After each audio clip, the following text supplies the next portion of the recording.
Man. Ah. Episode number 2. Yeah. First returner. Yeah. I feel like I need my picture on the wall or something. True, man. This might be like, you might be my new local. Like, we're going to try to just do like kind of like Rogan does, but have his friends come in every once in a while. Well, look, you're my boy. Anytime you need me in here, I'm here, man. Dude, well, you've been getting way too much pool time in. I had to get you out of there.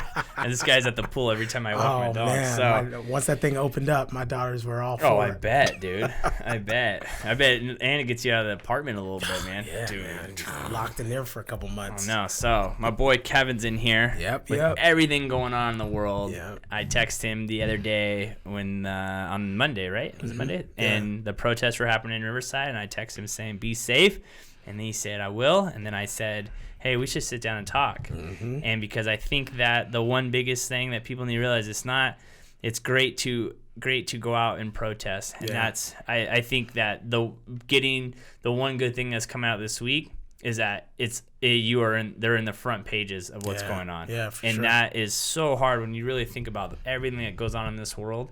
If you can hold the media's attention, that is something that's very powerful. Absolutely, man. But the second thing I think is just communicating. Yeah. And I think that's one thing people lack in life is communication in general. We don't do it. No one knows how to do it. We don't do it enough. Friends don't do it. Especially when when you have conflict. Yeah. Like I think we've gotten into this place in a society where we at one point we've gotten comfortable with just the pleasantries of communication. Yeah. Hey, how you doing? I'm good. And you go about your way. Now I think we've even moved away from that. Just people just don't even speak anymore.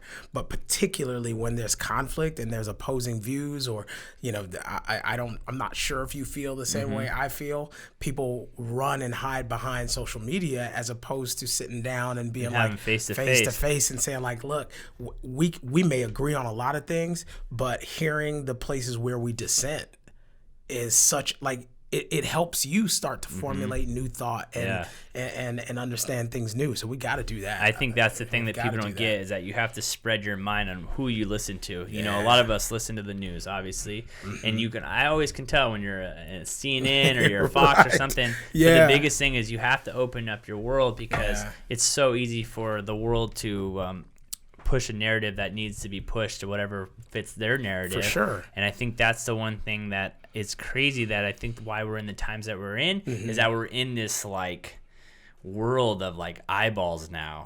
You know what I mean? And that like everything's broadcast. Everything. I mean, perfect example. That's Let's not even talk about the protests. Let's just even talk about the day about the news saying that the Amazon building was burning down, and it wasn't even Amazon. It wasn't even Amazon. So it's like, right?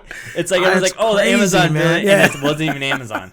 Like, take 30 seconds longer to be like, isn't that crazy? It's crazy. It really is, man. And so I want to sit down with my boy and just talk, man. And I think that's the thing that we were talking before the podcast started about the pressure that someone like you're in the position, or someone like our boy Justin's in a position of being in that position where people pay attention to your opinion. And so then I feel like I have the duty of having a somewhat of a platform to push the word too. For sure. And I want to start this off by saying it's okay to disagree. Yeah. And it's okay. Yeah. And that's what I think people need to realize. It's okay if I see one way and you see the other, but just because I see one way doesn't mean you're right or I'm wrong. See, you just hit the nail on the head. Yeah. This idea of right and wrong. There is none. It's not, I'm telling you, it doesn't man, exist. This is a line that many of us have drawn based on what our preferences are.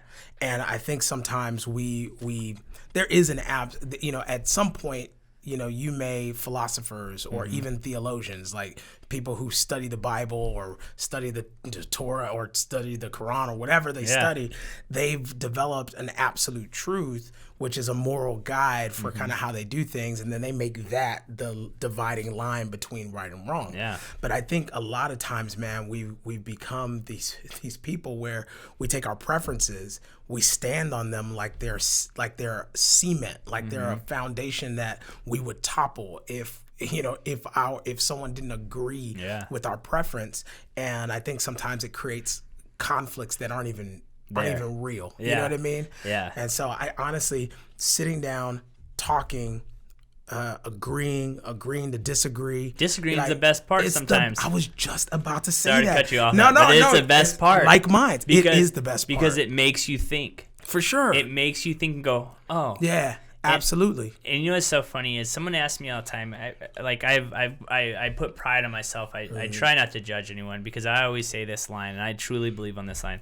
If I grew up the same way you grew up, and the same thing happened to you happened to me, I'd probably do the same thing you did. Yeah. And how would you know? How would I know? Yeah, you don't know. And if that's you would, what I try right. to tell people. You believe that? Great. You probably believe that because something happened in your life or something that happened. That's why you believe that. Yeah. That things didn't happen to me, so I don't believe that way. And I was doing a podcast with my boy Roy a few weeks ago. It was me and his few guys, and I said, dude, I have no idea where you guys are coming from. Right. I'm a white kid from Orange Crest. Right. I've never been racially profiled. Right. I have no idea that feeling in my life. That's right. And That's so right. who am I to judge someone who has yeah. years or whatever scenarios of have been put of experiences that right. I will never experience and will never know. That's right. And who am I to try to tell someone how to believe or how to feel when I have no idea? And it's people who've adopted that mentality that I think have the opportunity to say, man, I've never had that experience, but I can see how that experience would not be okay.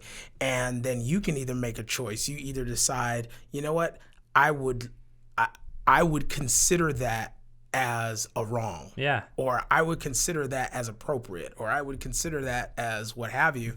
And you use whatever whatever you use to make sure that your community and when you're around or the people, your friends, whoever you connect with are aware that, hey, like, yes, we've never experienced that, but that's why we can't identify. Yeah. You know what I mean? I have no idea. That's right. I literally don't know the feeling. That's it's right. It's a feeling I've never felt before. Yeah. You know what I mean? And I think that's what people need to realize. If you've never felt the feeling, you don't know how are you to know how to feel?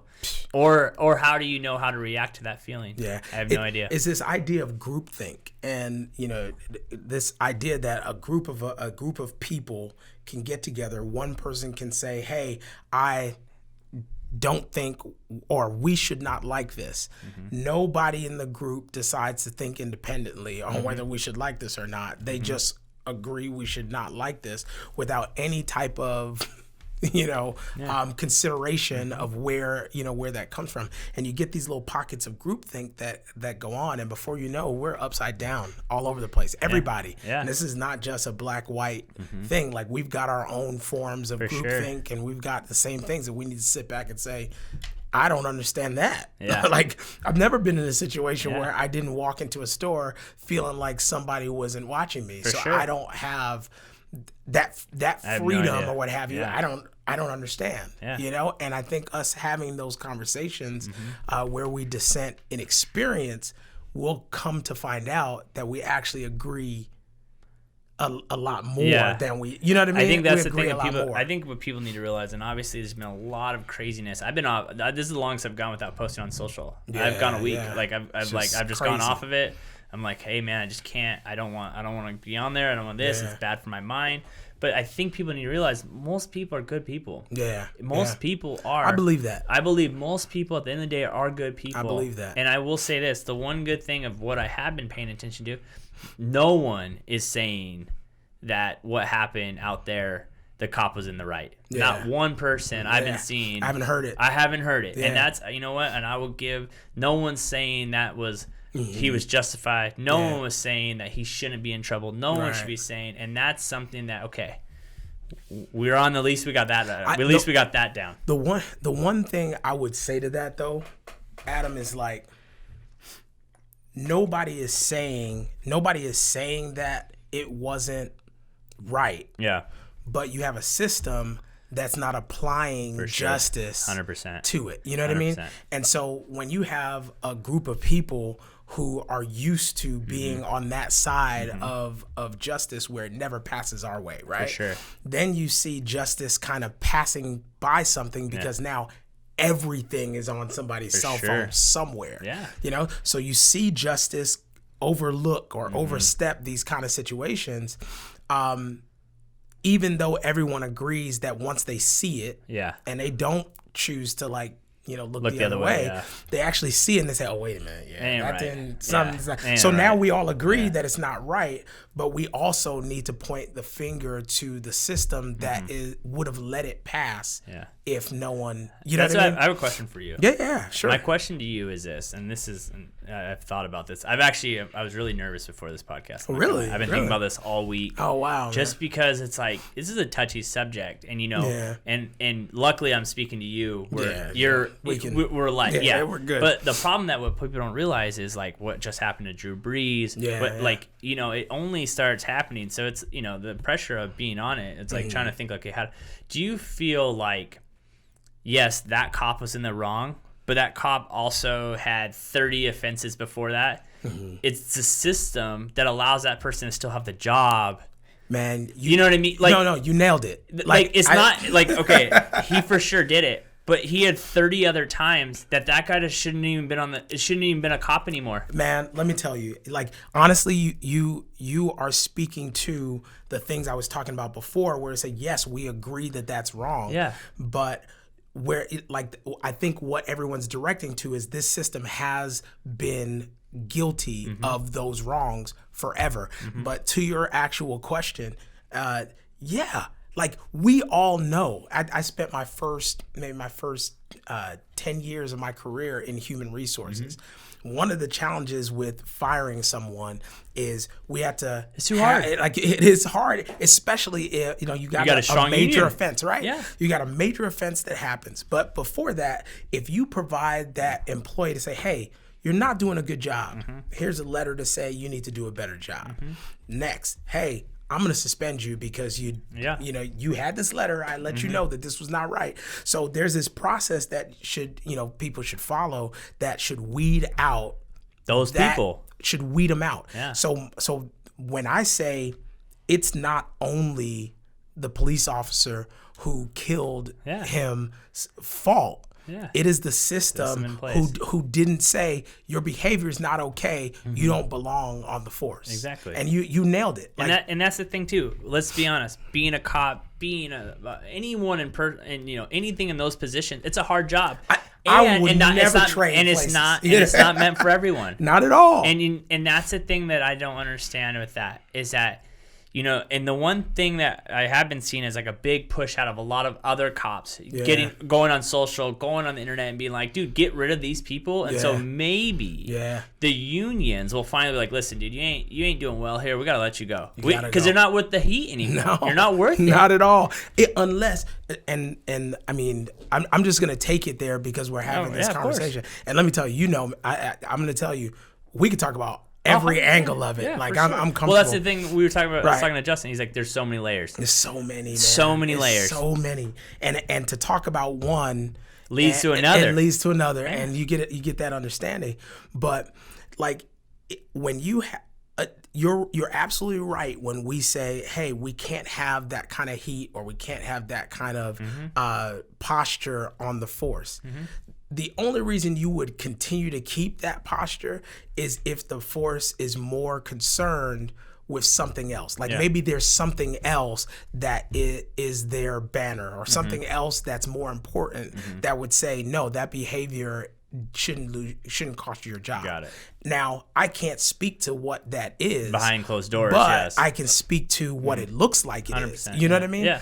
And so, like for me, I am of like mind with you where it's like, look, if you've got a system that is designed to protect and to serve the public and you show me somebody who's their either personal biases, there's some people, there are officers who have a whole lot of mental issues. 100%. And we talked about not being able to get mental help services, or see a therapist. we're men. We don't do that. That's right. We don't do that. Absolutely we don't right. Do that. And that's again, you getting back to the whole cause. The whole Mr. Carrington.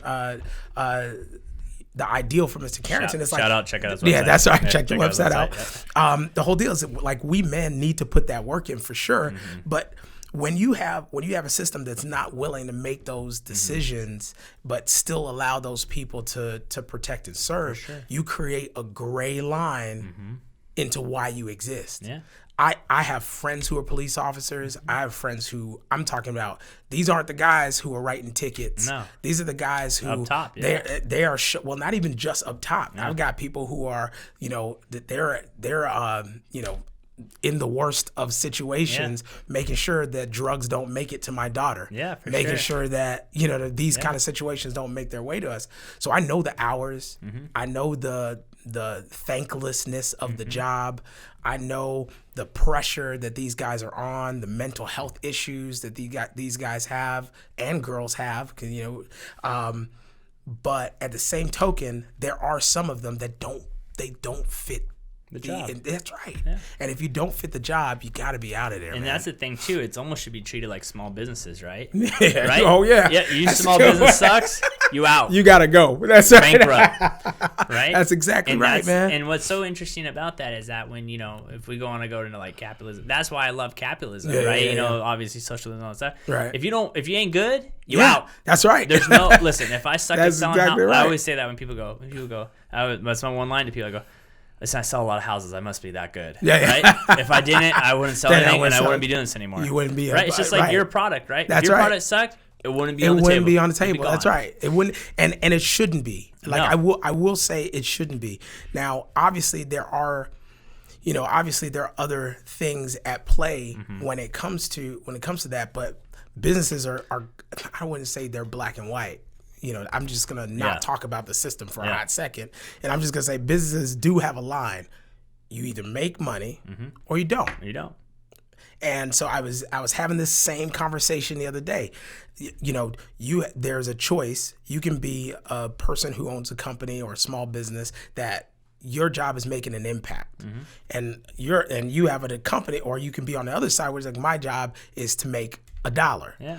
Now there are times where that line gets blended. So you got Blake at Tom's who was able to find a way to kind of create these social good models that can do a little bit of both. But if you have a business and it's not making money, it better be making an impact. Yeah. And if it's not making an impact, it better be making money, or you got to close the doors. You got to close the doors. You know what I mean? Doors. You got to close the doors.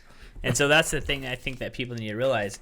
It's the anger of being at certain people, but it's other people that you can vote in, vote out. Yeah. You know what I mean? And I think the biggest thing is obviously a lot of people will look at the presidency and stuff, and yes, he's the leader of our country, but we need to focus on the community and go outwards. Yeah. Right? Yeah. Let's focus on, like, for us, like, we're Riverside guys, right? Yeah. So it's like, okay, what's the issues we have in Riverside? Yeah. Who do we need to vote in, vote out to change this? Right. You know, and then as that grows, like, if we're having bad policing in Riverside, and I have no idea, I'll be frank, I have no idea if it's bad here or not. Yeah. I don't know, like I said. But if it is, then okay, let's get rid of the police chief. Let's vote a new district attorney in if we're feeling like that. Because what's crazy to think about it, if the district attorney out there would have came out immediately and be like, okay, we're going to indict these guys, that probably would have not... Obviously, there have been protesting still, but I don't think it would have been maybe escalated. No, because they would have came in. This was an issue. This is what happened. This is what we're doing. We're blah blah blah blah blah blah. And this is how it will or will not happen in our city. Exactly. And this is the conversation that I've been having with city folks, with friends, with other business owners. The conversation I've been having is we have an opportunity in Riverside to be a model city. 100%. Like we really do. 100%. And what that model city looks like, we were leading one of the protests in Moreno Valley. And one of the things that kind of disappointed me is the sheriffs wouldn't walk with us. Yeah. Like and I can understand that they had a mission and there were some things that they had to do, but they could have actually, I was really set aside as to why they wouldn't stand with us. Did they not stand with us because they didn't agree? Yeah. Did they not stand with us because their mission was more important than the people, which probably means that their mission wasn't the people? Like, I mean, like help me understand why that wouldn't happen. And so I sat back and I thought about it. Excuse me. You're right. And I was just like, man, like Riverside has the opportunity to be a model city. You're absolutely right. If the police chief or sheriff or whoever came out and said, hey, I want you guys to know this was not right. And if we see anything like that happen in our city, it's out.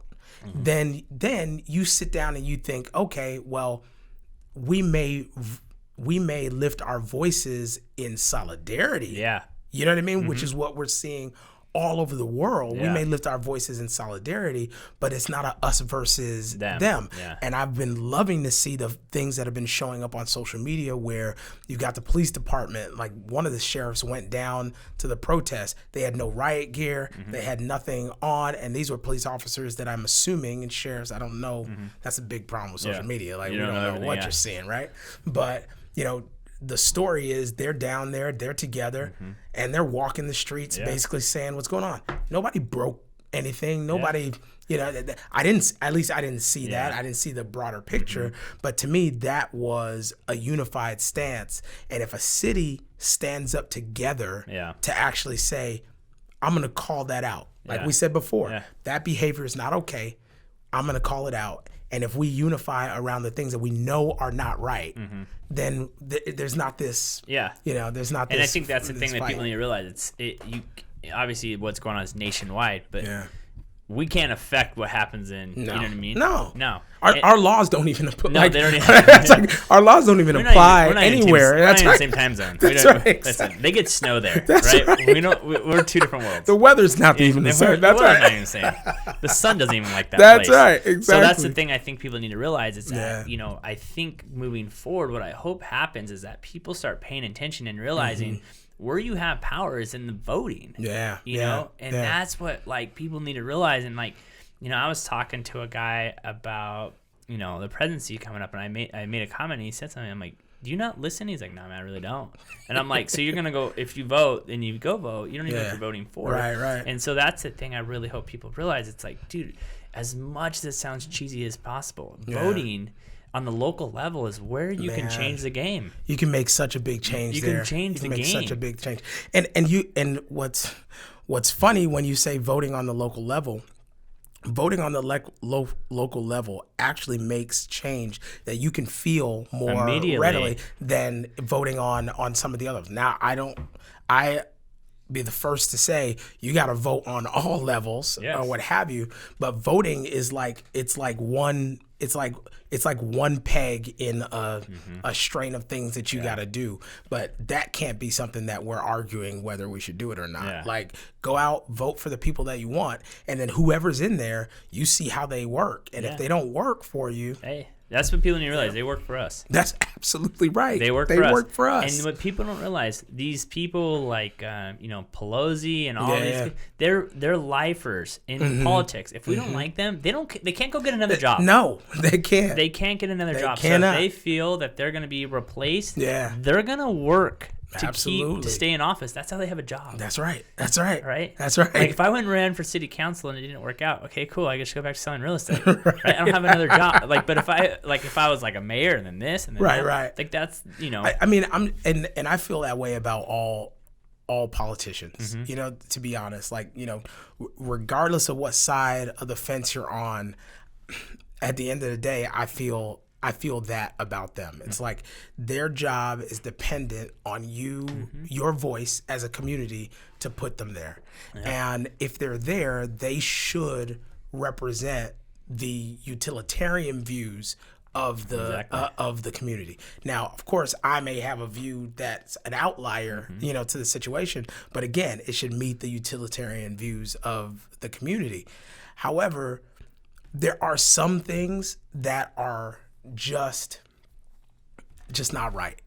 You know what I mean? For sure. And so you got to stand up. You got to be vocal. You've got to make the right decisions. You got to get out front, especially if you are an elected official. For sure. You got to be the first to stand up and call it what it is. And I think that's the thing people need to stop realizing. It's like, stop trying to live on the vote. Right? You know what I mean? Like, you got to remember why you got your job.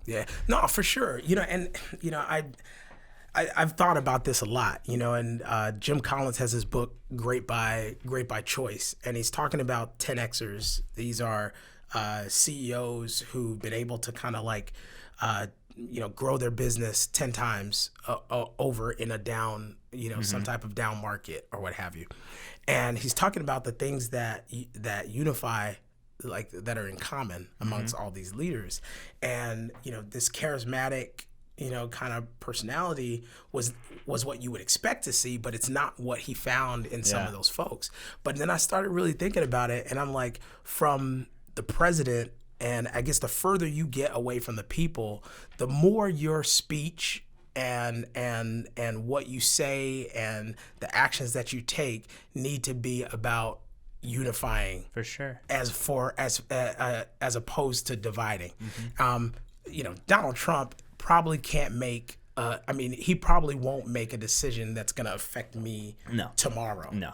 You know what I mean? Yeah. Like he won't, nothing he puts in play or signs is going to affect me tomorrow, unless he says, like, martial law across the country, you got to stay in your house. Yeah. You know what I mean? Unless he enacts one of those, like, which sadly they just did to us. I know. Anyway. Corona. Yeah, that's right. It's like, Corona, exactly. us, absolutely. But it's like, you know, it's not going to affect me tomorrow. However, the stuff he says, like, I don't think he fully realizes. Well, you know what? I take it back. Maybe he does realize. Who knows? But the things that he's saying are affecting me because of the people that he's speaking to. Of course.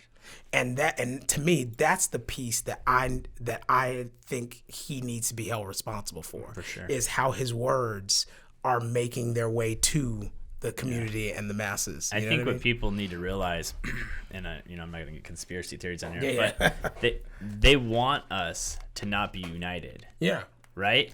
Like, their worst world, whoever it is when people are united, because the saying that goes, how do you control them? Exactly. You're powered by numbers. That's right. And if everyone is on the same page, we then become dangerous. Yeah, absolutely. Right? And absolutely. that's a movement. And if that movement is powerful, and that's why it's like all this like right or wrong, and I think that's how the whole right or wrong, like I'm against you, you're against me, because they want the division. Yeah. Because then we can't make decisions, because now you only have half the people going in one direction. Man. And sadly, it's mostly emotionally based. Yeah. And so you don't even have the time to even have an intellectual thought on how to solve the actual problem. I was just gonna say, this is the solutions, right? Yeah. Like we this is a great way to segue into the solutions, because like I do think that all of this that we're seeing, the outrage, the protest, the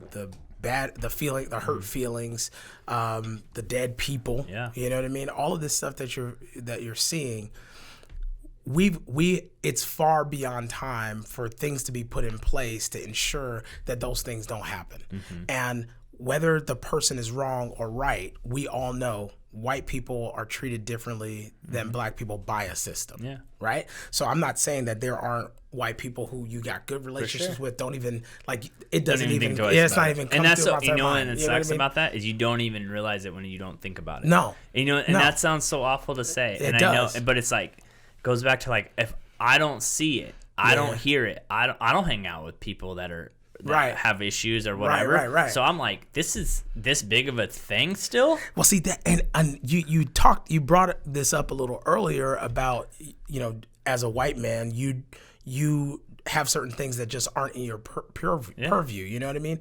Well, for someone like me, I'm forced to see it. You know what I'm saying? Yeah, like I'm forced to see it, and a lot of times, if I don't see it, it will sneak up on me and show itself to me. And so at the end of the day, and I'll just, this is just another plug for the work that we're doing in teaching kids, through the C3 initiative. Like it's about like really pouring into the minds of the kids, you know what I mean? So that our future doesn't look like this. You know what I mean? Do you feel like, obviously we talk about the system, and I actually heard someone talking about this the other night. Do you feel like, let's break down what happened out there. It's like the whole thing happened because he was trying to pass a fake $20 bill, right? Do you feel like it's also a class thing where the system, it's almost poor, and sadly the system's built for people of color to be in that poor class, in which the class we need to focus on getting those people out of the low income to solve some of the major problems that we don't, because here's the thing, I think, like I said, I hope this never changes. I think most people are good people. Most people don't, most people, that's my chicken at the house. Most people don't grow up to be bad people, right? But then we get put in situations where it's like, okay, what am I gonna do if I got no money and I don't got a job, or I don't have the people around me? What do? I gotta go rob. I gotta go sell drugs. I have to survive. And so, do you sometimes think that we also need to focus on figuring out how to separate or bring up the class? And the aspect of it is, we live in America. People shouldn't be on welfare. We're in the richest country in the world. We should not have people on welfare. We should not have people hungry. Like, when you really think about it, we're the richest thing in the world. Like, how do we solve the problems before there's other problems? Honestly, for me, I see it as separate issues, right?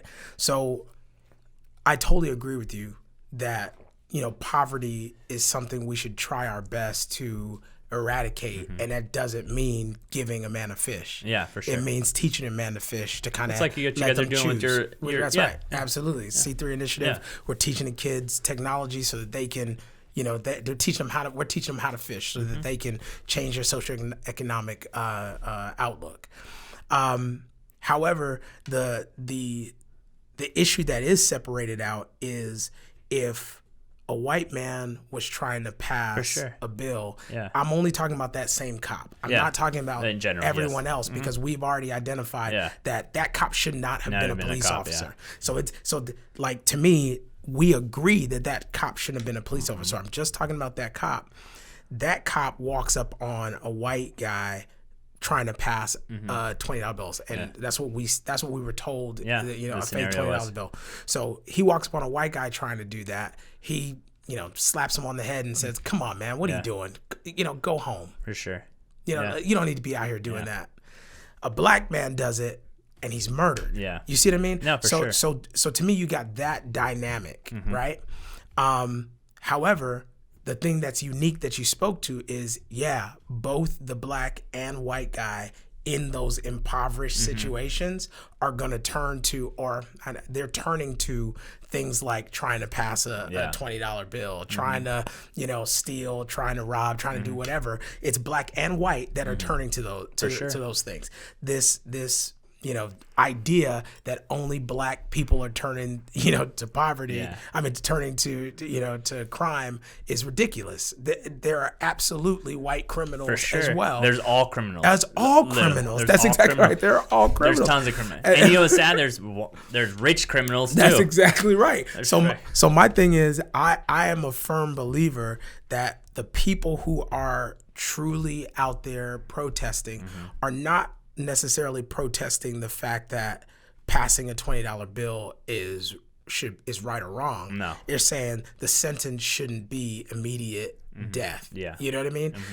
Because it wouldn't be immediate death someone else. I mean, the kid Roof who walked into that church in Charlton and killed all those people. There was a report that they took him to go get a burger because he was hungry before they took him to jail. He was okay. And this guy's passing the 20. So I think it's that kind of dynamic that is causing so much of the stir. However, I totally agree with you. Like, we are in a country where we should be able, like, you literally should be able to, whether it's learn a trade, whether it's go to school, whether it's, figure out something that you can do, spend $1, make some food to provide for your family. You may not be a millionaire. For sure. You may not be a billionaire, but you can provide for your family and you have options. But I want you to know the people who are at that class, like, it's the same. Like, it's white and black people at that class. Survival mode at that point. That's exactly right. It's just the dynamic and that goes back to, I've never felt that before. Exactly. I've never had the decision to be make like, okay, do I go rob or do I go do something illegal to eat? Well, I too have never, and it's funny, we can actually agree on that. Like, I too have never had to make that decision whether I should rob something or have you. My dad would have probably killed me. Oh, my dad. My dad's twice my size. He would have killed me. I've had situations, and I will tell you, my personal experience with police officers, I've got to see both sides of the tale. I mean, when I went to school in Alabama, I've had white officers, stop, block an entire section of the highway and pull me and send all the cars home, pull me over, yell at me, yank me out, and take me to jail. What was going on? Somebody called and said I was speeding. Did you see me speeding? Yeah. Like, it was all of this for that. You know what I mean? Yeah. I've had that. I've also been doing something stupid and had the police officer take me home because they knew my father. Yeah. And they took me home and was like, Mark, get your son. Yeah. Get your sons. They're out there acting the fool. And I've had both of those situations happen for police officers. So I personally have never looked at cops as all of you are this. You know what I mean? But I can easily pick out the ones who are doing something that's not right. You know what I mean? So obviously we talked about before, and you guys are having this tomorrow at the church? Yeah, tomorrow. Yeah. Yeah, tomorrow at the church, and you were talking before the podcast about like the solutions that you have. Yeah. Let's hear about those. Yeah. So the idea is called the New Black Wall Street, and what it essentially is what you were talking about. It's pouring into the Black community to help change the social economics. And so it's basically saying, like, we need at this time to really take our money, our time, our energy, and focus it inward to kind of build our own. Right now, the Black community is hurting like crazy and has really no outlet for that. And you see what's going on. And what I was shocked to see is it's not just Black people out in the streets. It's Hispanic people, it's white people, it's everybody out in the streets who are actually calling this what it is, mainly because we haven't been distracted. We have nothing else to focus on because of COVID. We were able to really see the wrong. But what the plan is, and the rally tomorrow is really focused on the first phase of the plan. And the first phase of the plan is just togetherness. So we broken down togetherness into a couple of categories. One is protest with a purpose. And it's not just getting out in the streets and the people who want to cause chaos. It's not about that. It's not just simply out there letting your voice be heard, but it's actually having the conversations with the appropriate people to say, how are we going to change this? Or how we're going to keep doing what we're doing to make sure that doesn't become us at some point.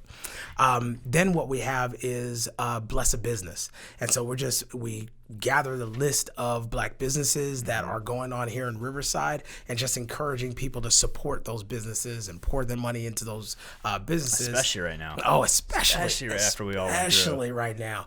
And then telling those business owners to basically say, hey, you're getting poured into by the community. Now it's time for you to find ways to pour that back in, whether that's hiring, a couple more people, or whether that's, donating to a program or what have you.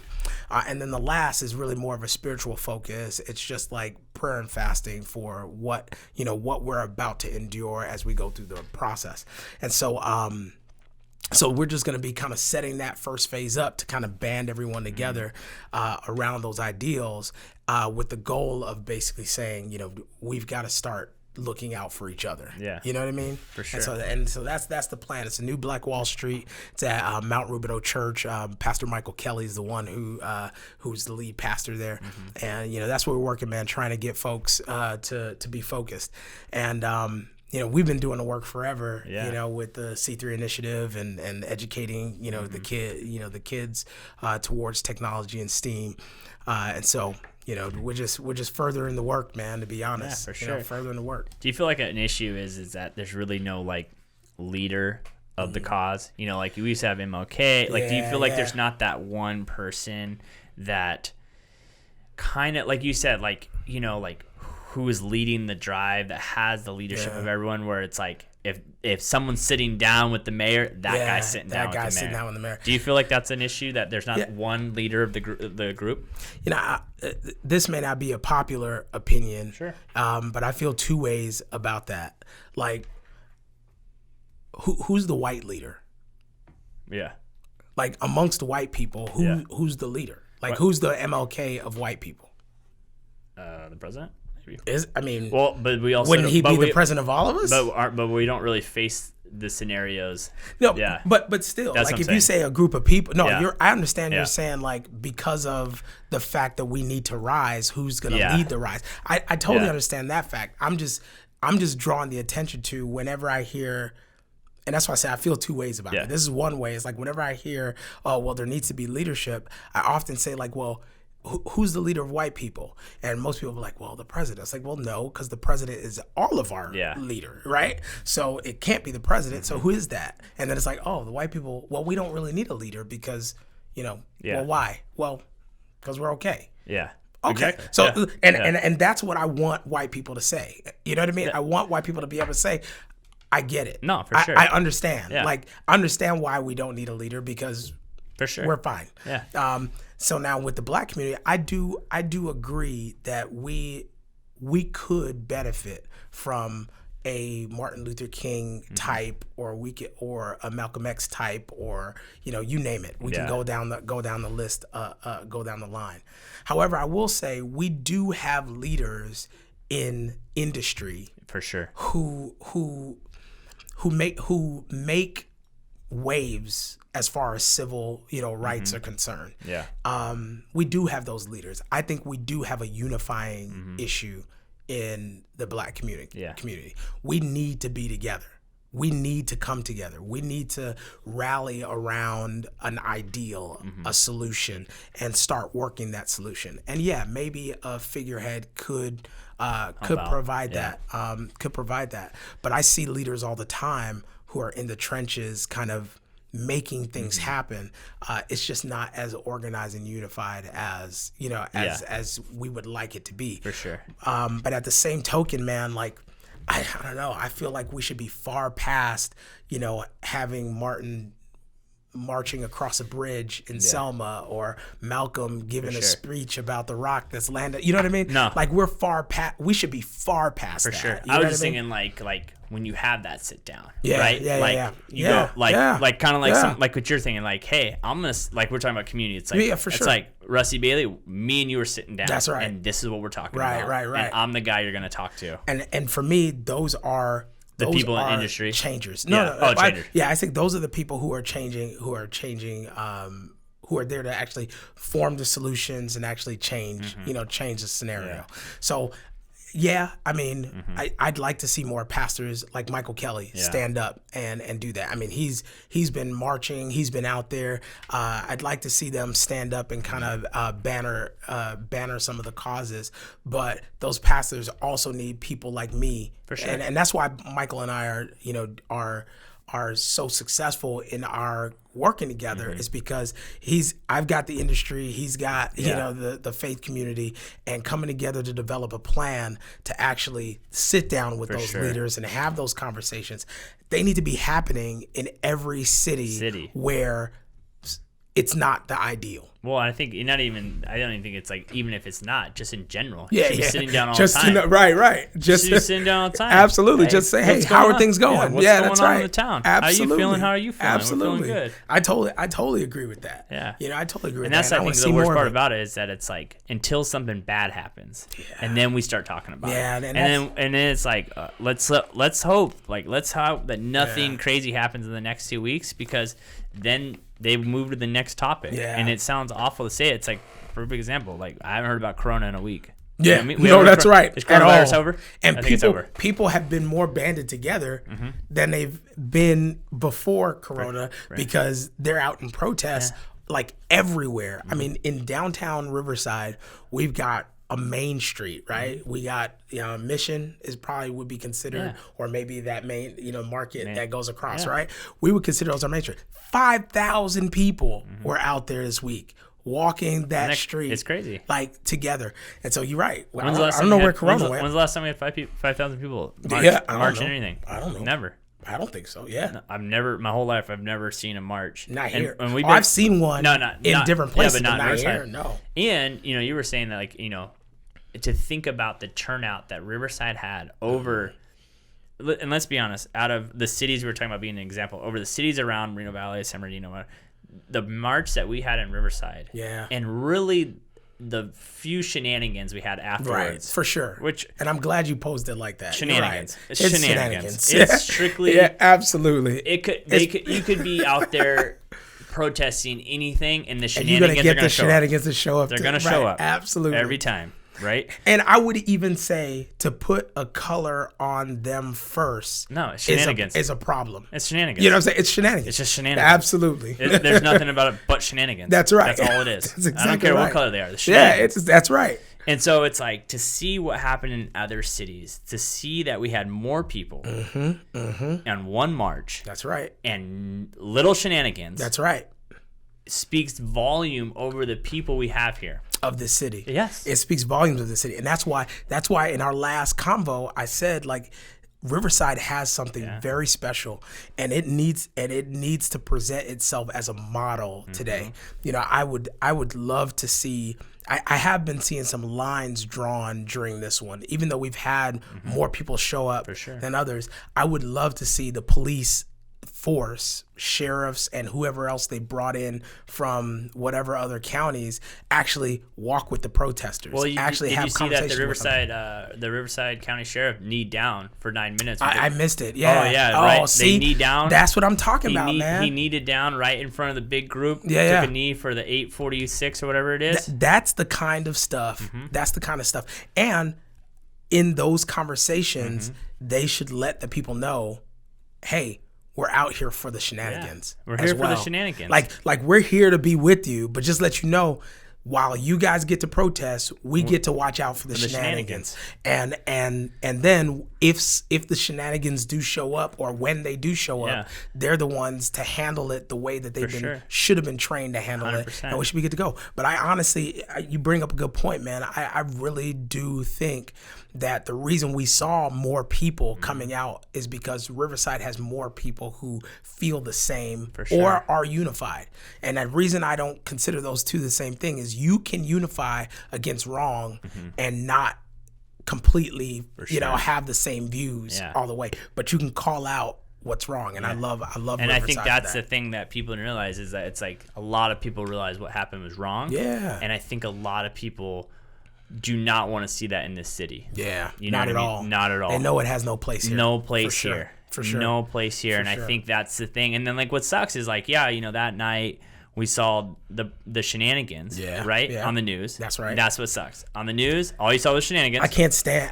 Dude, I don't even watch the news. I was about to say we don't even watch the news, right? I will say that is probably, and I almost don't even want to say this out loud, but that's probably the only benefit that I think I've gotten from this administration is the light being shed on the fact that the media is just ridiculous. Like it's out of control. I don't believe they should be muted. So there's a lot I disagree with on that. I don't think they should be muted. I think they should be able to tell the story. But man, they are responsible for shedding light on situations and the angles that they show. Like there was one outlet showed like burning cars and all the rest of the stuff. And if you looked at the actual outside of the frame, everything was fine. Like nothing was torn up. Yeah. It was literally just that car, but the angle and the lighting made it look like we're in war somewhere. You know what I mean? So yeah, you're absolutely right, man. Dude, they need to be a lot more responsible with the imagery that they put out. And that's the one thing I don't give a crap. What'd you say? Right, left, Trump lover, hate Trump, whatever. Right.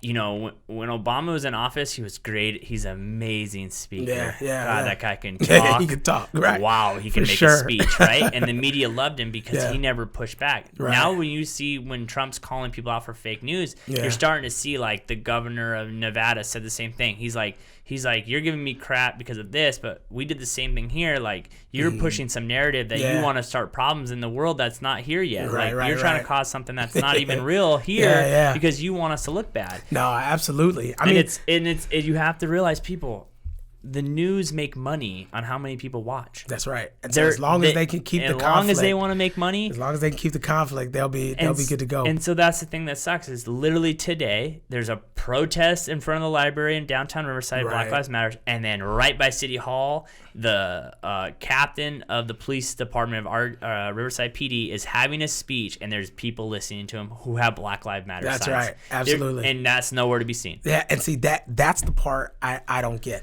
Now, the one thing I will say, because I think we have to mention it, is they do have a responsibility to, and I love the idea that people are fact checking, for sure. So they have the responsibility if somebody's lying, like if you're up there saying something that's not true, you ain't getting past it now. That's right. That's absolutely right. So I mean, I get when there is falsehood being shown and they are showing the right.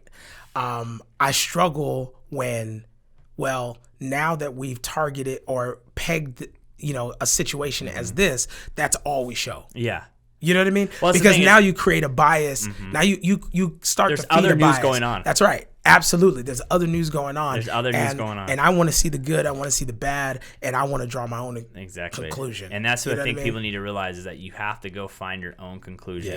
Yeah. And if you don't take the time. Social media is becoming that for folks. And social media is all over the place. Oh, for sure. So it's the thing is, too, is like what sucks about social media, like we were talking, like you can work whatever angle you want to work. You know what I mean? You can create any narrative you want to create. Sure can. And I think people need to realize it's like, dude, you got to just communicate with people and not behind a phone. No. Right? No. You got to talk face to face. Absolutely, if you are that upset about a topic, go out there. You need to find someone who doesn't agree with you, and you need to talk. And you have to have a sensible conversation where it's not yelling. And it's listening. That's right. And understanding, like, hey, listen, this is where I'm coming from. Yeah. This is where you're coming from. Yeah. And you can't. And the one thing I would add to that is, if you are having a conversation with someone and it turns into a debate, the challenge is oftentimes we're trying to get the other person to feel like we do. It never happens. And so that's why arguments never get resolved. No. Because I'm going to hold on to my point. Yeah. You're going to hold on to your point. And it's just going to... And I'm never going to... I tell people, I'm never going to probably see your point because I'm not you. That's right. That's right. And so my thing is, instead of us looking to change... and instead of us looking to kind of convince people of something, my thing is you lay out the scenario. You also lay out, hey, this is why I see the world like this. This is the reason why my glasses are tinted this way. Yeah. And I guarantee you, most people will be like, oh, I hope you can understand why my glasses aren't tinted that way because I haven't seen that. But I can totally see how you've come to that feeling. And I think once we can have those kind of conversations where it's like, you know what, I just never experienced that, so I can't draw from that. I don't have an opinion. Absolutely. Or you're super mad about something. Yeah. I've never felt that emotion before. That's I don't know. That's exactly right. I have no idea. That's right. And so you have to. I think it's your responsibility, and maybe not. It depends on what you feel like your callings and passions are. But we've got to listen more to each other for that. Yeah. You know what I mean? We've got to listen for the fact that, man, you're yelling, you must be going to something. You're connecting with this way different than I've experienced it. Maybe I don't need to say anything, or maybe I don't need to tell you that you're wrong. Maybe I just need to sit back and listen to where you're coming, let you blow off the steam, and then say, man, that's tough. How can I help? Or what can I do? Or where can we go from here? I feel like that's where I just feel like that's where the movement's at right now. Yeah, for sure. We've yelled. Yep. Okay. Yep. Everything's kind of calmed down. Yep. It's on its way down. It's on its way down. Right? Mm-hmm. Justice is hopefully being served over there. They're all in jail right now. Yep. Right? Go from there. Okay. Where do we move from here? What's the next solution that we can do as a community for that scenario over there not to even happen here? Absolutely. Right? Absolutely. And that's what I think people need to go next is like, okay, what's the solution? What are we going to be talking about? Because, you can't allow the shenanigans, and not even just people, just the shenanigans of all of it. Right. The shenanigans of all of it affect how you see that other side. I love all these people getting so mad about the looting. No, I don't think anyone who's actually protesting for the cause is happy about the looting and rioting. Nobody. Not one person. I don't think you want to know why, Adam? I'm gonna tell you why they're not. They're not. I'm going to tell you why they don't agree with the looting. I'm going to tell you why they want to be peaceful, because it distracts from what they're trying to do. It ruins the cause. That is a kindergarten principle. Yeah. If I bang something in a kindergarten room, no matter what you're teaching up front, every kid's going to look at the bang. And so at the end of the day, everyone agrees, and that's what's so crazy. We're agreeing about so many things. Exactly. And we still find a way to be at odds. We cannot, and I don't want to take it back to the media for too much, but when you exactly, but when you have media outlets that aren't separated by territory or aren't separated by industry context, or they're not separated by, hey, if I want to know about if I want to know about the retail markets and I want to know about this, I should watch CNN. If I want to know about I don't know what's going on globally, I'll watch Fox. That's how those outlets, to me, should be separated. Yeah. Everyone should be an expert in their position. That's exactly right. Yeah. But when you have the news outlets that are separated by left and right, that automatically causes a problem. Well, and then you get brainwashed if you only watch one or watch it. And then the worst part about it too is that what sucks is that they're so, I always say, I don't care what you believe, just stick to your point, right?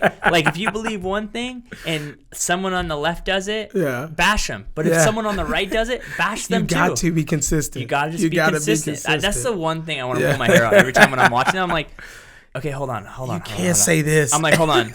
You just were yelling at people in California for protesting. They want to open their businesses. Right. But now we're having protests, and it's like, oh, we're all fine. It's like you were just yelling at people that you were too close for Corona. Did Corona go away in 1 week? Yeah. What the hell happened? Like, you know what I mean?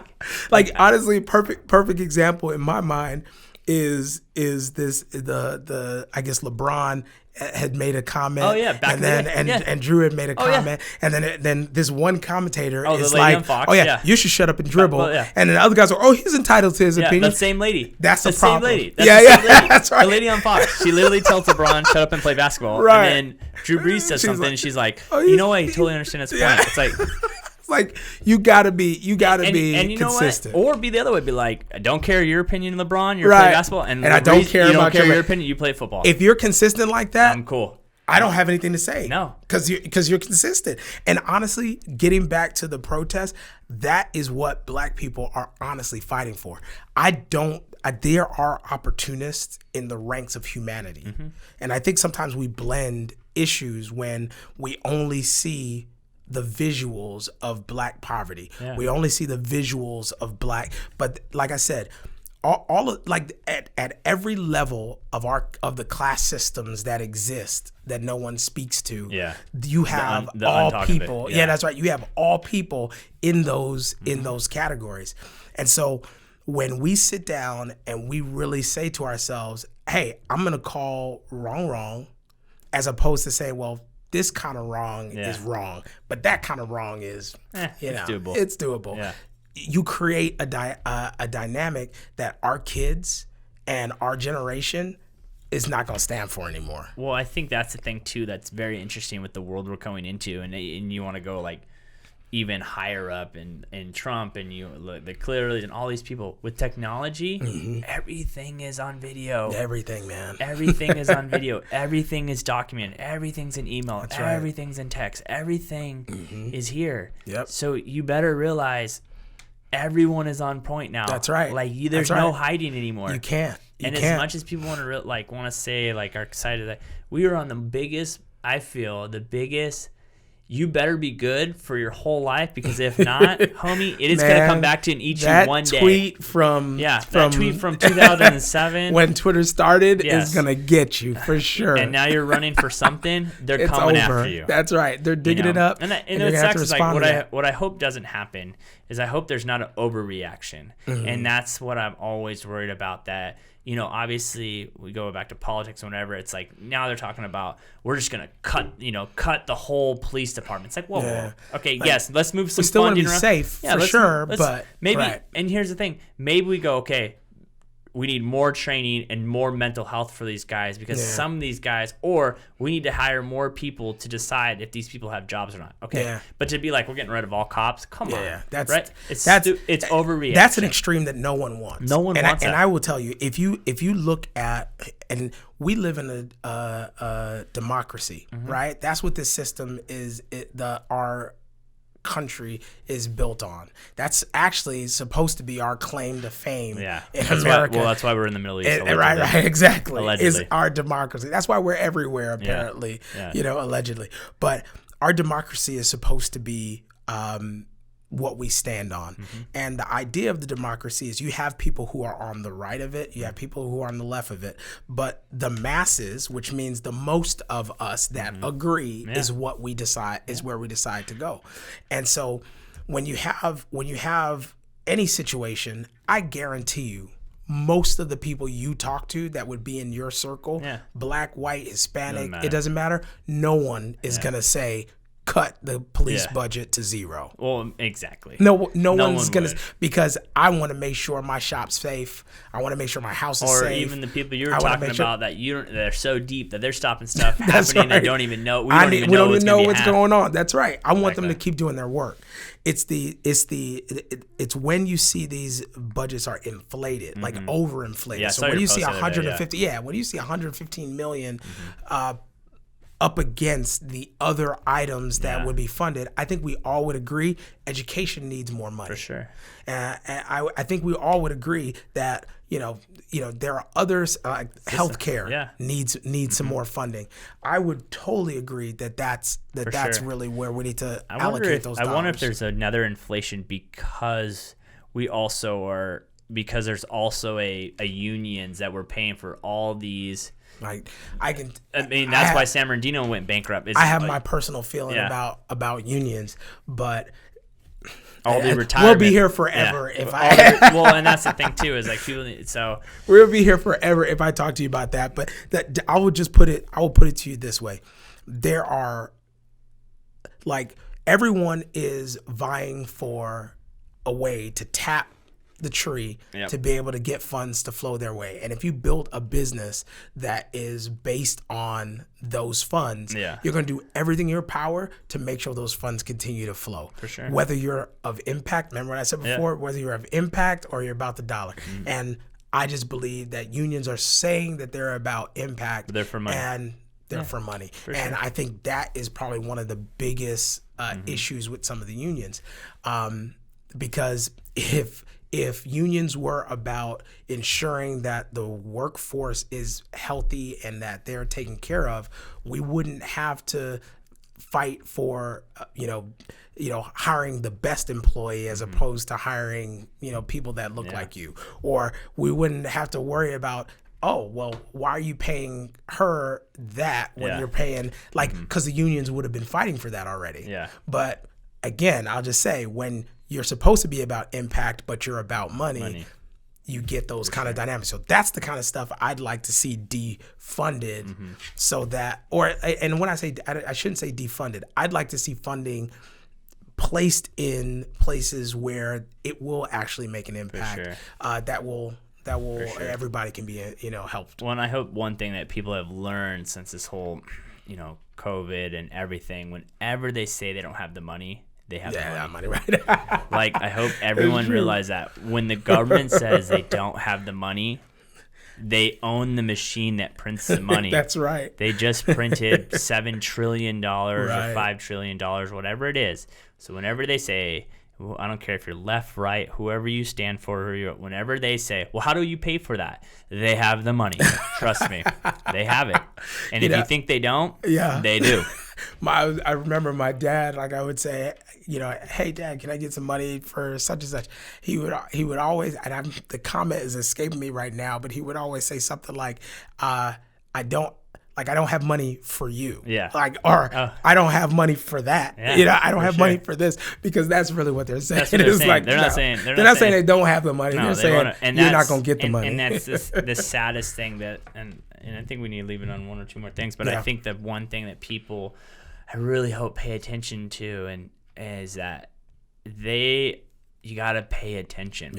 Right? There's a lot of things that distract us of things that happen and that affect us overall, that there's no reason we should have given major corporations trillions and trillions of dollars, and our society got $1,200. Yeah, I'm sorry. Something's up with right? that. And I don't think that is something wrong, and we have to start realizing that affects us. Yeah, and I mean it's more of a again, I think it's more of a party lines type mentality. One party believes in trickle down economics. The other party says they believe in, just giving everything away to everybody. It has to be in the middle. And it's got to be somewhere in the middle. And I think most people, most humans, the ones who actually fund this country, they are fiscal conservatives. Yeah. So as far as the money, I'm conservative, but as far as the social issues, they're a little more liberal. They're like, hey, people need to be treated fairly. People need to,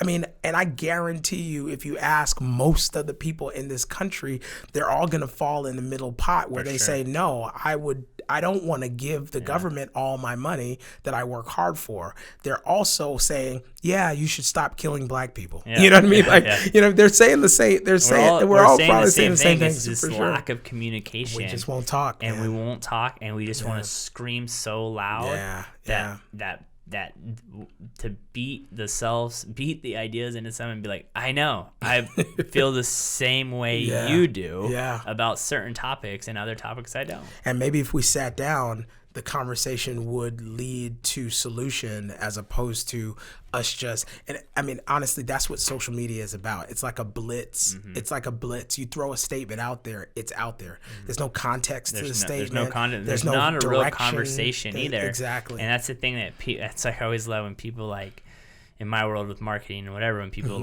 tell me to F off in emails. Say that to my face. Oh, if I saw you in person, you would never do that. You're behind your keyboard. You're behind your keyboard. You're behind your phone telling me to F off. When it's like, dude, I'm just sending you an email. It's not and I feel bad for those people because man, how bad is your day going right now? Yeah. So why don't you leave off, man? What's your thoughts in kind of what you kind of want to leave off on this podcast? Because you know what, I felt like you were the right person to do this with. Oh man, cool. And I feel like for me personally that I have the mental openness to have this conversation. For sure. You know what I mean? Because I am kind of just neutral. You know what I mean? Yeah. It's because we're neutral guys. We're like-minded. So what's something you want to leave off for the people? Okay. Yeah. Honestly, for me, it's there are people, and I had this conversation with a couple of friends earlier, and I often hear sometimes that when we talk about America and we talk about its history, we only want to hear about the triumphs that benefited a specific group of people, and then what we want to do is we just want to say, well, no, let's just keep talking about the America that one group of people experience. Maybe other people will eventually aspire to it.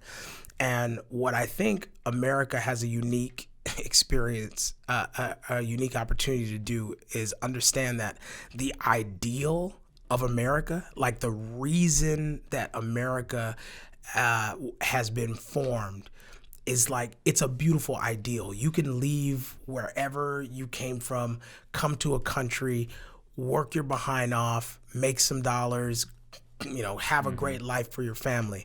I think America needs to actually look at the truth of its history and realize that until America deals with that, it's always going to be an ugly, undercurrent to this country in its beautiful ideal, and it has to take some time to deal with that.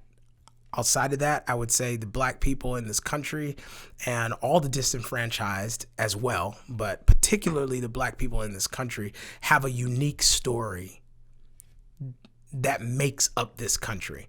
It's not the same as our Latin brothers and sisters. It's not the same as our Caucasian brothers and sisters. It's a very different story.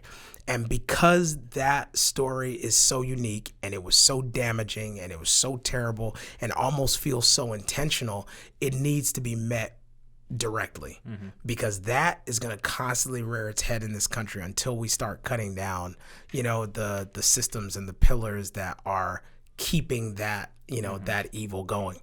And then I would just finally end by saying, man, look, I know we all agree that Black Lives Matter. I know we all agree that Riverside is an amazing city, and I think it aligns more with the ideal that we all can operate and live together, and I want to see Riverside become that. Yeah. And I think if we focus on making Riverside a model for other cities to follow, and embolden other communities to stand up when they see wrong, and not just protest, but also vote in those local elections, get an appropriate diversity on the city councils so that you can hear from the various communities. They need to understand the pathway to developing, the beauty of a city where we can all live together. We're always gonna have this dynamic.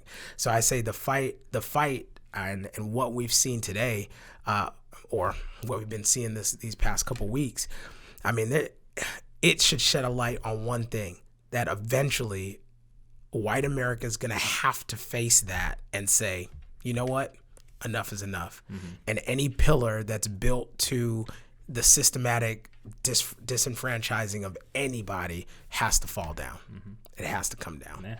And nobody I know is not willing to bring is not willing to bring it down. You know what I mean? For sure. And so we're doing our work, and I would encourage every entrepreneur who's out there or who hears this to do the work as well. Your work may be, looking at your bench of employees and saying like, okay, there's one thing where you hire your friends, obviously, and so the people you spend most of your time with, I get that, but there could be an opportunity to say, you know what, I need to add some different ideas into our bench, and I know where those different ideas are. Do we have a woman on the team? Do we have a black woman on the team? Do we have a black man on the team? Can we pull from those different places, and you can make decisions there? It's going to take individuals who are community organizers to get out there and organize their communities around those issues to kind of build it up. And then it's going to take the people who are the masses, the people who go to work every day and look for places to put their energy, to rally around these issues and not stop until they're changed. You know what I mean? And so that's what I want people to do, man. It's just kind of keep plugging away and build the best community you can build. Sure. You know what I mean? Yeah. Just build it. Yeah. Build it, man. I appreciate your time, man. Oh, man, always, bro. And remember, guys, it's communicating and it's talking and it's actually speaking to someone that might see things differently. Yeah. And if I see something one way and you see the other way, it doesn't mean I'm right. It doesn't mean you're wrong. It's the conversation that means more than anything. And remember, in power and in unity is when we can actually get things done. Yeah, for sure. And if you really think about it, if you really pay attention, they don't want that, because if that time comes one day and we come together, oh man, it's over. We're a dangerous group. So the truth. Had a great time, buddy. Man. I thank you so much. Until next time, guys. Peace. All right. See you.